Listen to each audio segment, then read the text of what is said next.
বেনামাজিকে মেয়ে দেওয়া বা বোন দেওয়া কোন মুসলিম নামাজি মেয়ের সাথে বিবাহ দেওয়া যায় না।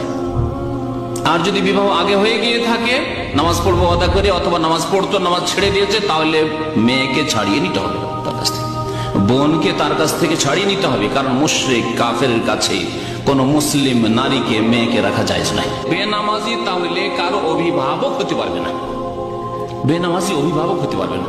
মেয়ের বিবাহ আর বাবা বেনামাজ, অভিভাবক নয়। তাহলে চাচাকে খোঁজ করতে হবে, নামাজি চাচা আছে কিনা, দাদা আছে কিনা। বা ভাই নামাজি আর বাবা হচ্ছে বেনামাজি, বাবাকে সরিয়ে দিয়ে ভাই পেয়ে দেবে, ওলি হতে পারে না। বেনামাজি যদি হয়ে যায় তাহলে মুসলিমের ধন সম্পদের অধিকারী হবে না, ওয়ারিস হবে না।